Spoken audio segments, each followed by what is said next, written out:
सभी व्यूअर्स को मेरा नमस्कार। आज की इस वीडियो में आप लोगों से बात करूंगा कि मैथ्स की प्रिपरेशन आप लोगों को कैसे करनी चाहिए। आप सब लोगों को पता ही है कि एसएससी सीजीएल 2022 का मेंस बिल्कुल सिर पर खड़ा है। बहुत कम दिनों में आपका मेंस होने वाला है और एसएससी सीजीएल 2023 भी कुछ ही समय में होने वाला है। तो उसके लिए मैथ्स की प्रिपरेशन स्ट्रेटेजी आप सब लोगों को शेयर करने के लिए आया हूँ। अपना पर्सनल एक्सपीरियंस शेयर करते हुए सारी इंपॉर्टेंट बातें आप लोगों के डिस्कस करूंगा। कैसे मेरे मैथ्स में 50 में से 50 नंबर आए थे और मेंस में मेरे 200 में से 221 आ गए थे। वो नॉर्मलाइजेशन की वजह से आ गए थे। बहुत सारे लोगों के 244 भी आए थे, मेरे 221 आए थे नॉर्मलाइजेशन की वजह से। यानी कुल मिलाकर मैथ्स में मेरा स्कोर हमेशा ही बहुत अच्छा रहा। मैंने सीजीएल 2018 जो मेरा फर्स्ट अटेम्प्ट था वो क्रैक करके जो मेरी ड्रीम पोस्ट थी वो हासिल करी। सीजीएल 2019 मैंने दिया था, सीजीएल 2019 में भी मेरा बहुत अच्छा स्कोर था। 2020 मैंने दिया था, 20 में टियर 1 में मेरा बहुत अच्छा स्कोर था, लेकिन मेंस में देने नहीं गया। सीपीओ मैंने दिया था, सीपीओ 2018 मेरा फर्स्ट एंड लास्ट अटेम्प्ट था, उसमें भी टियर 1 में मेरा बहुत अच्छा स्कोर था। और मैथ्स में तो हमेशा ही स्कोर बहुत अच्छा आता था, मोस्टली 50 में से 50 आते थे। सीपीओ 2018 में भी 50 में से 50 ही आए थे। तो अपना एक्सपीरियंस शेयर करते हुए कैसे मैं प्रिपरेशन करता था, किन इंपॉर्टेंट चीज़ों को ध्यान में रखना होता है, हर चीज़ के लिए प्रॉपर स्ट्रेटजी लेकर के आऊँ आप लोगों के लिए और प्रॉपर वे में आप लोगों को बताऊंगा कि कैसे प्रिपरेशन करनी है। अभी हम लोग टारगेट बनाकर चलेंगे, जो आप लोगों का सीजीएल 2022 मेंस होने वाला है उसमें 90 नंबर मैथ्स आने वाली है। तो हम टारगेट तो रखेंगे 90 में से 90 नंबर। मैथ्स में 90 में से 90 नंबर लाना कोई बहुत बड़ी चीज़ नहीं है, बस एक हवा बना हुआ है आप लोगों में। जिन लोगों को भी मैथ्स से डर लगता है ना, वो सब लोग भी इस वीडियो को जरूर देखना है एंड तक, आपके बहुत काम आएगी ये वीडियो। जो लोग मैथ्स में वीक है ना, अगर वो इस वीडियो को पूरे एंड तक देख लेंगे ना, तो आप लोगों के लिए बहुत इंपॉर्टेंट रहने वाली है वीडियो।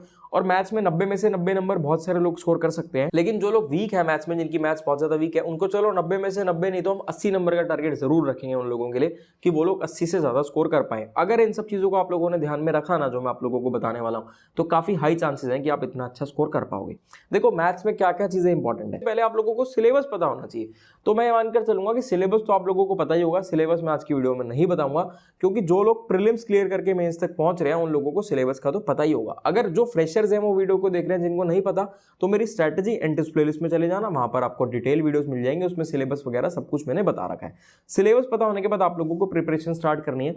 कॉन्सेप्ट्स पढ़ने हैं, लेकिन ट्रिक्स से सॉल्व करना है। बेसिक लॉन्ग मेथड आना चाहिए, लेकिन सॉल्व आपको ट्रिक्स को यूज करते हुए ही करना है। आप लोगों को स्पीड स्ट्रॉन्ग करनी है, कैलकुलेशन अच्छी करनी है, रिवीजन करनी है, ये सब डिस्कस करेंगे आज की। ये सारी चीजें होंगी कैसे, करनी है ये तो सबको पता है, लेकिन ये करें कैसे ये तो हर आदमी को पता है कि भाई 100 में से 100 नंबर लाओ, 100% लाओ, लेकिन लाएं कैसे, यानी कि कैलकुलेशन कैसे स्ट्रॉन्ग करें, कैसे स्पीड इंक्रीज करें, कैसे रिवीजन करें, हर चीज के बारे में डिस्कस करेंगे। देखो जैसे मैंने बता दिया कि सिलेबस पता हो, सिलेबस पता होने के बाद पढ़ना शुरू करो, चैप्टर वाइज पढ़ो। ऐसा नहीं करना कि मतलब खिचड़ी सी नहीं पका देनी कि 8-10 चैप्टर एक साथ खोल के बैठ गए, नहीं भाई, एक एक चैप्टर करके पढ़ो, चैप्टर वाइज पढ़ो। मैथ्स के 2 पार्ट होते हैं, एक एडवांस मैथ्स, एक एरिथमेटिक मैथ्स। आप क्या करो, पहले एडवांस मैथ्स मत पढ़ो, पहले आप 5-6 चैप्टर एरिथमेटिक के कर लो। जब आपके मैथ्स के 5-6 चैप्टर एरिथमेटिक के कंप्लीट हो जाए, उसके बाद आप एडवांस मैथ्स उठाओ। लेकिन तब भी यूं नहीं, दोनों को पैरेलली नहीं चलाना, एक ही चैप्टर एक समय पर पढ़ना है। जैसे पहले आप लोगों ने परसेंटेज पढ़ लिया, फिर प्रॉफिट लॉस पढ़ लिया, रेशियो पढ़ लिया, मतलब इस टाइप से 4-5 चैप्टर पढ़ लिए, फिर एडवांस मैथ्स पर चले जाओ, कोई चैप्टर पढ़ लो, जैसे अलजेब्रा पढ़ लो या ट्रिगो पढ़ लो, फिर वो चैप्टर कंप्लीट करा, फिर दोबारा वापस एरिथमेटिक का एक चैप्टर, फिर एडवांस मैथ्स का एक चैप्टर। इस तरीके से पढ़ना है और रिवीजन जरूर करनी है। ट्रिक से क्वेश्चन को सॉल्व करना है, लॉन्ग मेथड से नहीं करना। लॉन्ग मेथड सीखने हैं, मतलब पता होने चाहिए बेसिक कॉन्सेप्ट्स, लेकिन सॉल्यूशन ट्रिक से करना है, बिना फॉर्मूले के। वो आप जहां से भी पढ़ रहे हो वो वहां से आप लोग सीख लोगे। उसके बाद प्रैक्टिस करनी है, प्रैक्टिस भी चैप्टर वाइज करनी है, उसमें भी खिचड़ी नहीं पकानी, एक एक चैप्टर की प्रैक्टिस करनी है। प्रैक्टिस कहां से करोगे भाई, देखो प्रीवियस ईयर क्वेश्चंस प्रैक्टिस करो मैक्सिमम टू मैक्सिमम। आप लोगों के लिए सबसे ज्यादा इंपॉर्टेंट प्रीवियस ईयर क्वेश्चंस हो जाएंगे। प्रीवियस ईयर क्वेश्चंस के लिए आप लोग किरण की बुक ले सकते हो, मैं आप लोगों को दिखा देता हूं। किरण पब्लिकेशन की प्रीवियस ईयर क्वेश्चन की बुक आती है मैथ्स की, chapter wise and type wise book होती है। इसमें आपको सॉल्व पेपर्स मिल जाएंगे और मतलब पिछले कुछ सालों के, कई सालों के जितने भी सवाल आए होंगे ना एग्जाम में, वो सारे सवाल आप लोगों को देखने को मिल जाएंगे। ये किताब आप लोगों को प्रैक्टिस करनी है, एक एक सवाल प्रैक्टिस करना है, कोई भी सवाल छोड़ना नहीं है। जो किताब उठा ली ना, उस किताब को बाय हार्ट पढ़ना है, एक एक सवाल की प्रैक्टिस करनी है। नोट्स बनाने हैं आपने, नोट्स बनाने बहुत ज्यादा इंपॉर्टेंट होते हैं प्रिपरेशन के लिए, क्योंकि जब तक आप नोट्स नहीं बनाओगे ना, तब तक आपकी प्रिपरेशन पूरी है ही नहीं। और नोट्स के साथ साथ एक अलग से रिवीजन का रजिस्टर बनाओ, उस रजिस्टर में इंपॉर्टेंट चीजें, इंपॉर्टेंट जो भी आपको कुछ ऐसा हटके चीज मिले वो नोट डाउन करते रहो, ताकि आप लोगों की रिवीजन में काम आए। इस बुक में आपको सारे चैप्टर्स मिल जाएंगे, एरिथमेटिक भी, एडवांस भी। लेकिन एडवांस मैथ्स के लिए ना आप लोगों को एक और बुक लेनी चाहिए, जो सिर्फ एडवांस मैथ्स की बुक होती है, उसमें सिर्फ एडवांस मैथ्स के चैप्टर होते हैं। किरण पब्लिकेशन की बुक आती है एडवांस मैथ्स की, इसमें आपको एडवांस मैथ्स के सारे चैप्टर्स मिल जाएंगे और जो नए chapter statistics and probability add हुए हैं ना, वो भी इसमें आपको मिल जाएंगे। तो ये बुक भी आप लोगों के लिए बहुत ज़्यादा इंपॉर्टेंट है, ये आपका स्कोर काफ़ी बूस्ट करवा देती है, क्योंकि एडवांस मैथ्स इससे पढ़ोगे तो बहुत हेल्पफुल रहेगा। इसी के साथ साथ यहाँ से तो आपको पढ़ना ही पढ़ना है, इसके साथ साथ एक और बुक आती है क्विकर मैथ्स की एमटायरा। अगर आप लोग वहाँ से पढ़ना चाहें, आप लोग वहाँ से भी पढ़ सकते हो। काफ़ी हद तक तो इन बुक्स में सिमिलर चीज़ें देखने को मिलेंगी, लेकिन फिर भी कई बार क्या होता है, कुछ ऐसे डिफरेंट आपको ट्रिक्स देखने को मिल जाते हैं। तो अगर आप लोगों के पास समय भी है और अगर आप लोग अफोर्ड भी कर सकते हो, तो आप लोग एक वो बुक भी ले सकते हो। इन सभी बुक्स का लिंक मैं आप लोगों को डिस्क्रिप्शन में दे दूंगा। और अभी जो आप लोग मेंस की तैयारी कर रहे हो ना, एक किस्म से ये लगा कर चलो कि मेंस की प्रिपरेशन में ना आप लोग रिवीजन ही कर रहे हो, क्योंकि देखो प्रीलिम्स पे आपने तैयारी तो करी होगी, ऐसे तो है नहीं कि बिना तैयारी के आप लोगों का प्रीलिम्स क्लियर होगा। किसी की तैयारी कम रही होगी, किसी की तैयारी ज्यादा रही होगी, कुल मिलाकर एक किस्म से कह सकते हैं कि आपको इसमें रिवीजन करनी है। तो जो भी एस्पिरेंट वो रिवीजन ज्यादा अच्छे से करेगा ना, उस एस्पिरेंट की सिलेक्शन हो जाएगी, वो इस दौड़ में आगे निकल जाएगा। अब कैलकुलेशन कैसे इंप्रूव करें, देखो कैलकुलेशन के लिए डेली ना एक डेडिकेटेड टाइम रखो, डेली के 15 मिनट निकालो। उन 15 मिनट में आप लोग ट्रिक सीखो, कैलकुलेशन ट्रिक सीखो, जैसे कि स्क्वायर निकालने का तरीका, क्यूब निकालने का तरीका, स्क्वायर रूट, क्यूब रूट, इस तरीके के दुनिया भर के ट्रिक्स होते हैं। ये सारे ट्रिक्स आपको पता होने चाहिए। जिनको नहीं पता वो लोग हमारी प्लेलिस्ट सेक्शन में चले जाना।